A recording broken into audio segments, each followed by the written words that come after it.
Hello दोस्तों, Ashoka study class में आपका बहुत बहुत स्वागत है।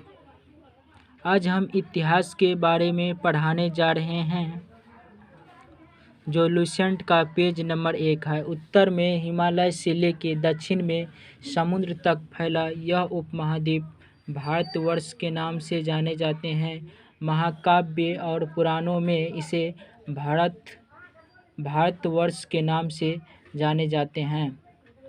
यहाँ के निवासी को भरतों का संतान कहा जाता है।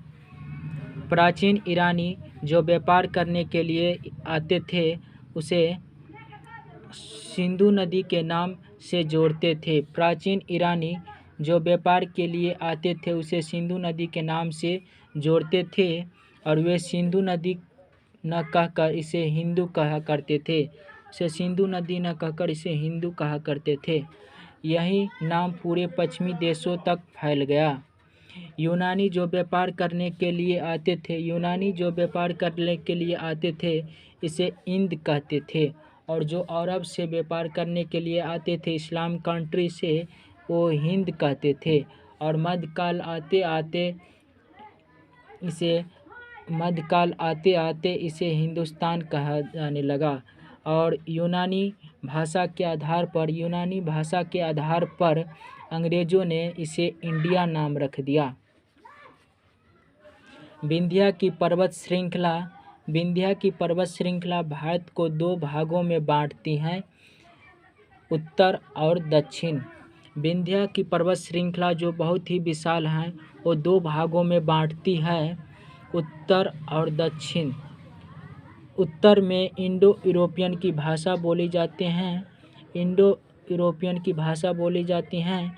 भारत में जो उत्तर के निवासी हैं वो इंडो यूरोपियन की भाषा बोलते हैं और दक्षिण में द्रविड़ परिवार की भाषा बोली जाती हैं।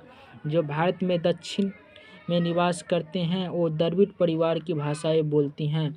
और भारत की जनसंख्या का निर्माण प्रमुख नस्लों के मिश्रण से हुआ है। भारत में जनसंख्या का निर्माण जिन प्रमुख नस्लों से हुआ है वो है पहला प्रोटो ऑस्ट्रोलॉइड, पैलियो मेडिटेरियन, काकेशॉइड और निग्रोइड और मंगोलॉइड हैं। इन प्रमुख नस्लों से भारत की जनसंख्या का निर्माण हुआ है। आई होप दोस्त कि आप लोगों से उम्मीद है कि आप लोगों को समझ में आ रहा होगा और आप लोग ज़रूर लाइक, सब्सक्राइब और शेयर ज़रूर करिएगा। अधिक से अधिक शेयर करें और अपने अशोक सर की जो पढ़ाया जा रहा है ईमानदारी और मेहनत से उसे आगे ज़रूर शेयर करें।